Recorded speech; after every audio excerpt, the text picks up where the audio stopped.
Avant tout, je tiens à m'adresser directement au procureur de la République de Côte d'Ivoire. Oui, vous, monsieur le procureur, vous qui avez choisi d'être le bras armé d'un régime en fin de course. Vous qui ne poursuivez plus les voleurs de milliards en Côte d'Ivoire, mais les jeunes qui s'expriment. Vous qui ne voyez plus les trafics de drogue, mais qui traquez les statuts WhatsApp et Facebook. Vous qui fermez les yeux sur les détournements d'État en Côte d'Ivoire, mais qui ouvrez grand vos prisons pour ceux qui dénoncent les tares de la société. Vous n'êtes pas procureur de la République. Vous êtes procureur du régime Ouattara. Vous êtes procureur de la peur. Vous êtes devenu un censeur, un surveillant politique, une alarme contre la liberté d'expression, un traqueur qui applique une traque à géométrie variable.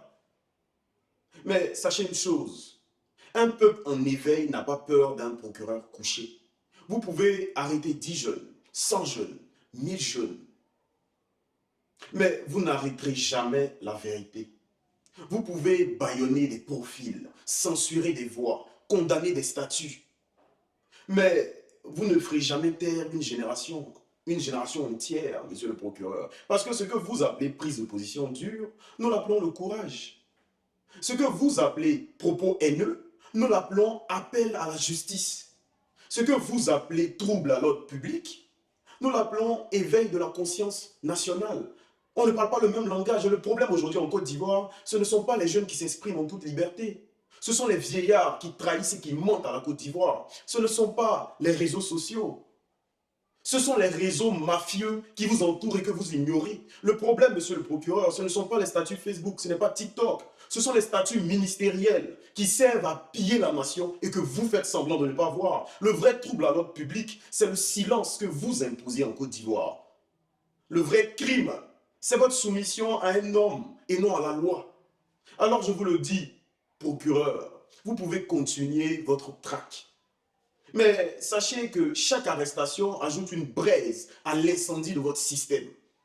Chaque injustice allume une torche dans le cœur de la jeunesse ivoirienne.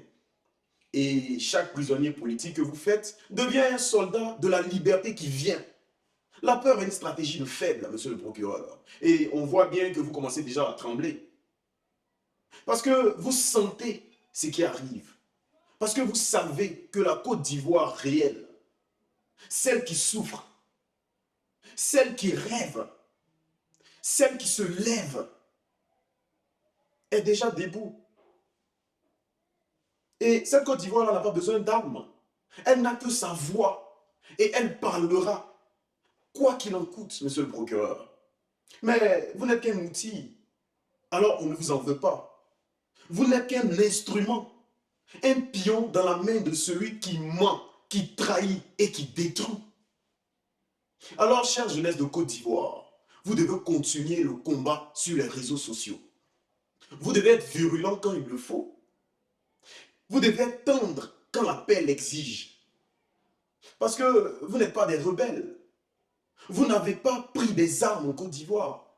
Vous ne versez pas de sang. Vous n'avez jamais versé de sang. Vous ne renversez pas l'ordre public. Vous réclamez la justice et rien de plus. Vous criez pour ne pas exploser. Vous écrivez des statuts pour ne pas sombrer.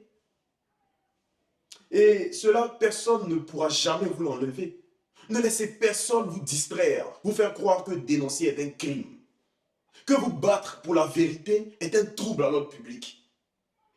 Le vrai trouble, c'est leur silence. Le vrai crime, c'est leur impunité. Le vrai scandale, chers Ivoiriens, c'est leur trahison à la Côte d'Ivoire. Et vous avez le devoir, mais vous avez même le droit, mais le devoir de continuer à parler, à vous exprimer et à dénoncer. Cela dit, je veux maintenant revenir sur l'interview donnée par le président Tidiane Tiam.